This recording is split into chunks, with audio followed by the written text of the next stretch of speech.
So good morning, everybody. We made it to St. Martin, Manitoba, or St. Martin Junction, Manitoba last night. Yesterday was a bit of a strange day. We drove all the way up from Winnipeg to close to Winnipeg, Manitoba. It's about 8 hours north of the city. And I was watching the conditions and everything going up there. I knew there were some fires in the area. I was looking at the roads. About a half hour before I got to there, I pulled over there. In the video you saw, I checked to make sure the roads were still open, that the fires hadn't spread, that we were still safe to go in. Everything looked good. Well, in that half hour from where I checked to when I actually got there, the fire had apparently just exploded. And it was jumping over the highway, and they had to close down the road. It's Highway 373 that goes from Highway 6 to Winnipeg, then down to Norway House. It's a town in Manitoba. So I was stuck. I couldn't go any further. Highway was closed. RCMP just got there before I got there. They had just closed it. And I went and talked to them. Sure enough, it's the wildfires. They don't know when it's going to be open. Could be the next day. It could be a few days. It's all up to conservation officers and the firemen. The police are just there to block the highway. So they turned me around. I called into the office. They turned me around. I'm headed back to Winnipeg with the load. And they're going to try delivering it again when conditions improve. But in northern Manitoba right now, we're dealing with a lot of wildfires, all human caused. So please be careful out there when you're near the trees. It gets very dry. Don't just throw your cigarettes out. Make sure you put your campfires out. You know the drill, guys. Just be extra careful. We got a lot of wildfires burning right now. And big thank you to all the firefighters who are out here, and conservation officers, police officers, all the emergency personnel. Thank you guys for what you're doing. I know some of you watch my videos. I really appreciate it. It's got to be a hard job right now and very frustrating putting out fires that humans are setting. But thank you for doing the job that needs to be done. I appreciate it. I think all Manitobans do. But anyway, so we're headed back to Winnipeg today. That's all I got on my phone. We'll see what happens when we get there.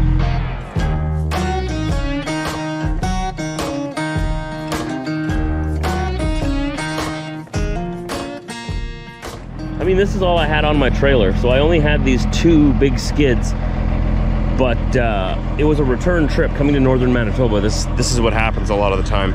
There's either not too much or nothing on your trailer one direction.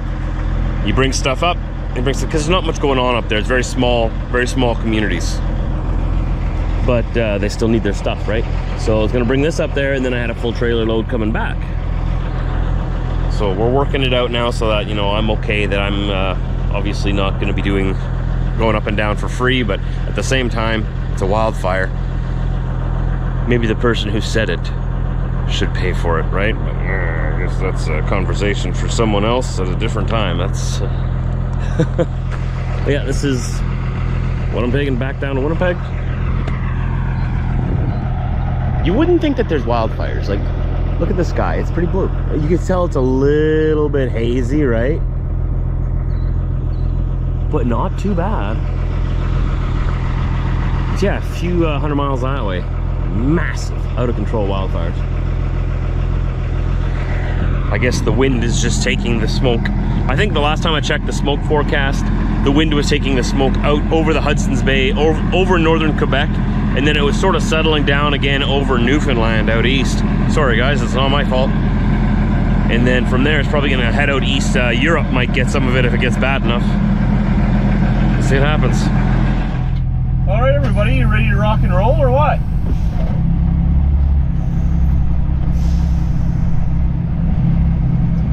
Now I realize that I got a lot of friends on my windshield who decided to come back south with me to Winnipeg. They needed a ride. I didn't want to say no, so I told them they could ride on my windshield. I'll clean them off as soon as I can.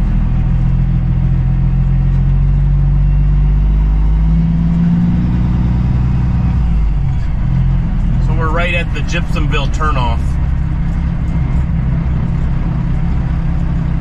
And we're gonna be headed south. And looks like there's some construction here. Fresh asphalt. Alright, hopefully it's not too fresh. I appreciate new roads, but if it's too fresh, then the road sticks to my truck.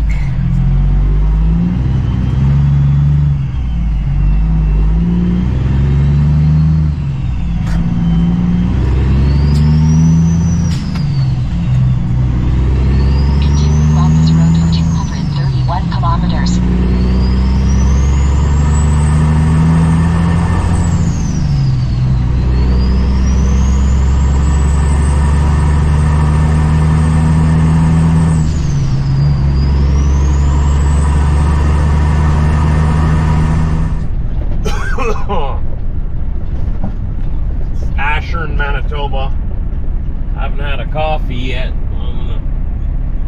swinging here. There's a stick in the middle there. See that just to my left? What's that stick doing just sticking right out of the driveway? Doing all kinds of stick stuff. Someone's gonna hit that. Guaranteed.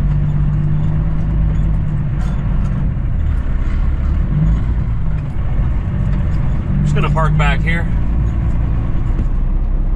We'll see. We'll see how it is.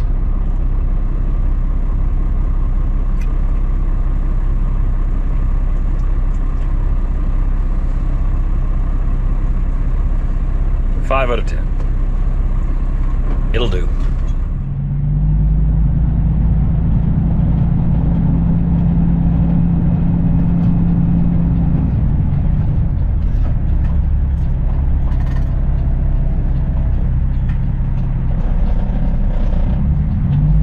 Dusty, dusty. Dusty, dusty, dusty. It's hard for a man to keep a truck clean, you know what I'm saying? Bugs and dust. Alright, let's get going. I want to get back. I don't know what's going to happen now. I'd like to have something else on my trailer as soon as possible. I need to make some money. I need the money. Where's the money? It's not up north. Every time I go up north, I find out there's no money up there for me. I don't know, just my luck. Just south of St. Laurent, Manitoba. This is the truck stop where I met Diesel for the first time. Best 20 bucks I ever spent, still. He's no longer with us anymore. That was, what was that, 14 years ago? Yeah. But this is where it all began. I was parked right around where that Freightliner's parked. And the guy came in with his pickup right where we are right now. And he parked beside me, and he had a cover over the back. Like the puppies weren't like out in the open, but they were in a nice little comfy travel thing or whatever.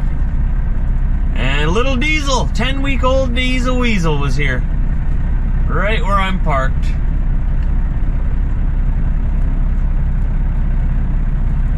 Yep. And I picked him out of the bunch, or maybe he picked me. I'll always think of that every time I come past here. Yeah, this is where I got Diesel. I found him on Kijiji, which is a Canadian classifieds ads site. Sort of like, I think it's something like Craigslist in the US. A little bit better, a little less weird. So I put myself on off duty. I'm gonna go in here and grab a coffee and use the washroom and stuff. But yeah, so the plan is to go back.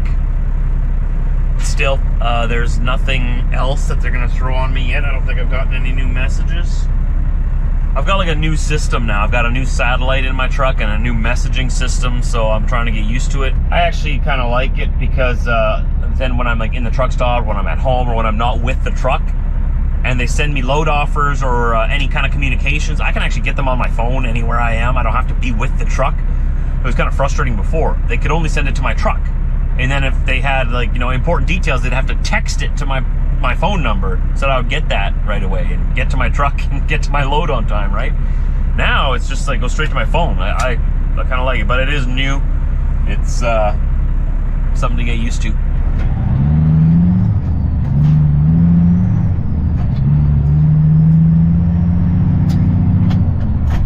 Don't you dare change. Don't you dare.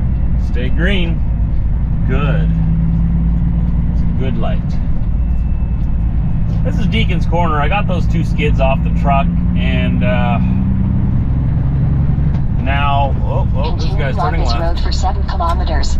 Now I'm headed back to home for now, while they try to scramble and find me something to do because I wasn't supposed to be back yet. We'll see what they come up with. For now, I want to fill up my tank so that when something does come up, I am ready to go. And I can just shoot myself out the door and get straight to work.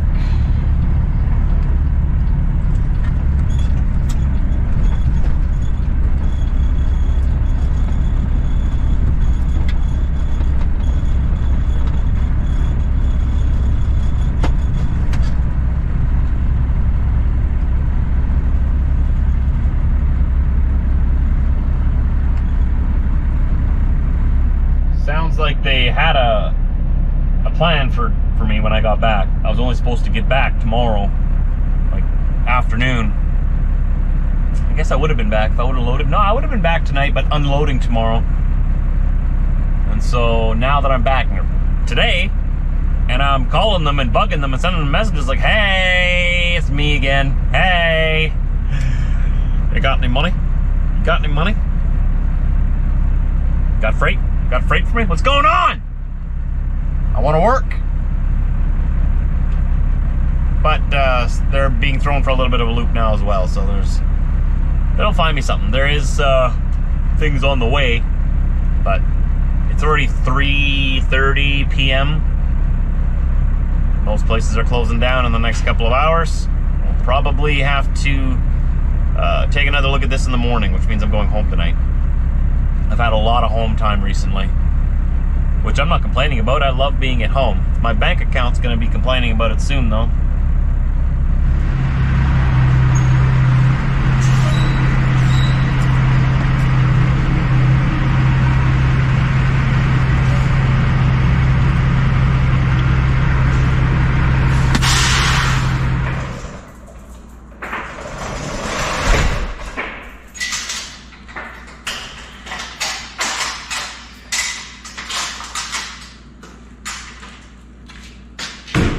You did good.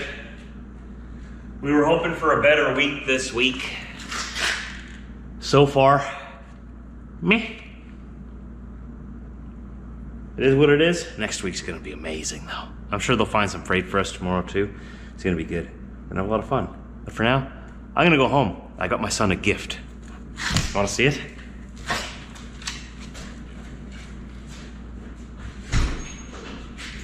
Where'd I put it? Oh no! 1 second, I already packed it away.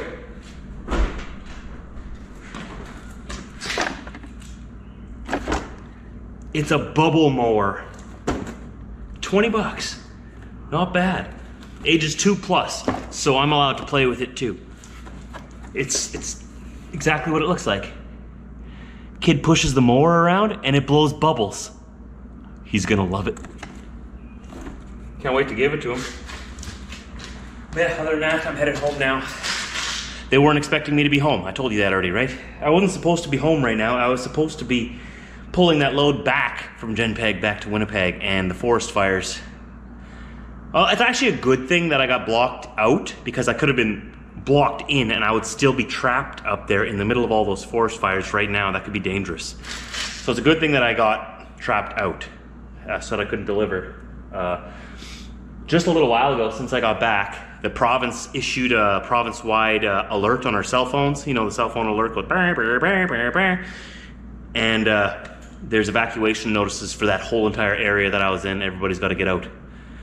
And it's a good thing I'm not up there, right? So better to be home for tonight and maybe tomorrow morning while they're looking for a new load for me than to be burnt alive in my truck. So we get to live. That's a good day. Shoes on? Shoes on? You like your mower? Let's get your shoes on and let's go try it out. Yeah? Okay. I'll get them.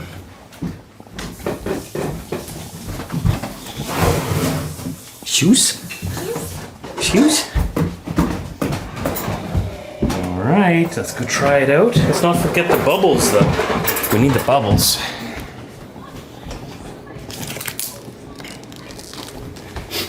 Okay. Take it around. Oh boy. Oh boy. Okay, one more. Okay, watch, there's a big step. You got it. Okay, we're gonna fill it up with bubbles and then we're gonna go mow the lawn. So we're gonna open this. That's where the bubbles go. Yeah. Forward. Yeah. Standing. Mm-hmm. Okay, here we go. Daddy's making a fashion statement with socks and sandals, okay? Don't do that. Do as I say, don't as I do. Not as I do. Okay, let's fill it up. This is gonna be tough. There we go. Oh, nice. Watch out. Ooh. Okay, now we do this. Yep. Good job. Okay. Mom. Mom. All right, it's all filled up. Oh, what? Whoa!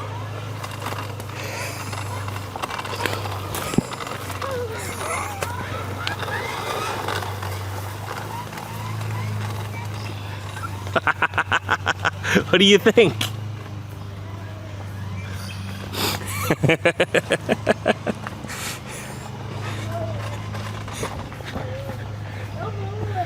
Whoa, where are you taking it? That one doesn't give bubbles, just this one. That one just makes sounds. That's your other mower. Now you got a backup. That says other mower in there. Okay. All right, time to mow.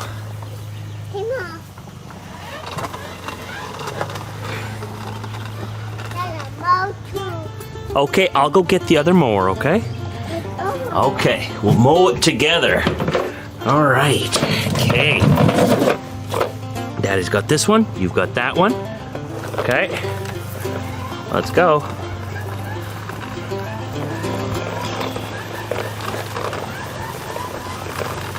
Whoa!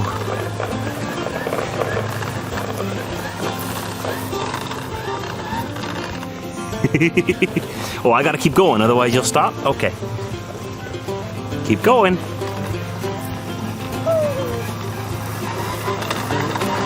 Whoa! Okay. I got my mower, you got your mower. Oh, I'm supposed to be mowing. Okay. I'm gonna be mowing. All right. Should we go mow over there? Yeah. Okay. You gotta push it so the bubbles work, though. The bubbles don't work when you go backwards. Push like this.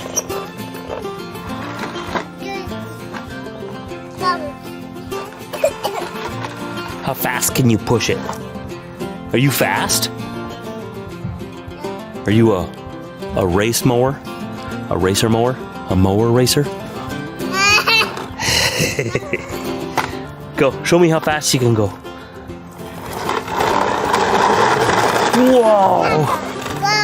Okay, I'll go first.